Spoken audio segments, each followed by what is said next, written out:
Halo, nama saya Frediko dari kelas 8D. Hari ini saya akan menceritakan seorang pahlawan yang berasal dari Maluku yang menentang penjajahan Belanda, yaitu Kapiten Patimura. Patimura lahir pada tanggal 8 Juni 1783 dari ayah Frans Matulesi dengan ibu Fransina Silahoy. Ayah beliau yang bernama Antoni Matulesi adalah anak dari Kisimilali Patimura Matulesi. Kapiten Patimura atau Thomas Matulesi adalah pahlawan yang berjuang untuk Maluku melawan VOC Belanda. Sebelumnya, Patimura adalah mantan sersan di militer Inggris. Pada tahun 1816, Inggris bertekuk lutut kepada Belanda.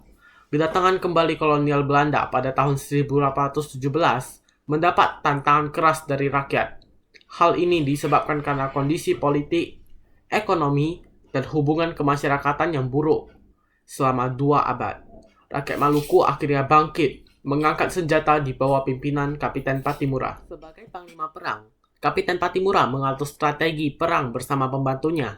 Sebagai pemimpin, dia berhasil mengorder raja-raja dan patih dalam melaksanakan kegiatan pemerintahan, memimpin rakyat, mengatur pendidikan, menyediakan pangan, dan membangun benteng-benteng pertahanan.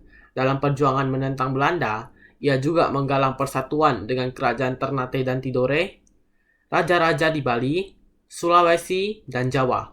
Perang Patimura hanya dapat dihentikan dengan politik adu domba, tipu muslihat, dan bumi hangus oleh Belanda. Di Saparua, dia dipilih oleh rakyat untuk memimpin perlawanan. Untuk itu, ia dinobatkan bergelar Kapiten Patimura.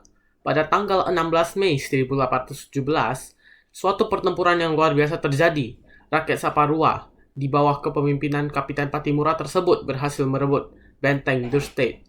Tentara Belanda yang ada dalam benteng tersebut semuanya tewas, termasuk Presiden Van den Berg. Pasukan Belanda yang dikirim kemudian untuk merebut kembali benteng itu juga dihancurkan oleh pasukan Kapiten Patimura. Alhasil selama 3 bulan, benteng tersebut berhasil dikuasai pasukan Kapiten Patimura.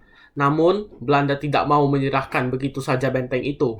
Belanda kemudian melakukan operasi besar-besaran dengan mengerahkan pasukan yang lebih banyak, dilengkapi dengan persenjataan yang lebih modern.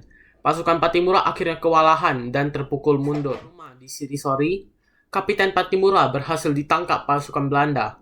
Bersama beberapa anggota pasukannya, dia dibawa ke Ambon. Di sana beberapa kali dia dibujuk agar bersedia bekerja sama dengan pemerintahan Belanda, namun selalu ditolaknya.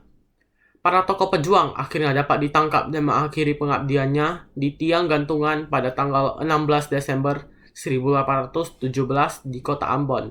Atas kegigihannya memperjuangkan kemerdekaan, Kapiten Patimura dikukuhkan sebagai pahlawan perjuangan kemerdekaan oleh pemerintah Republik Indonesia.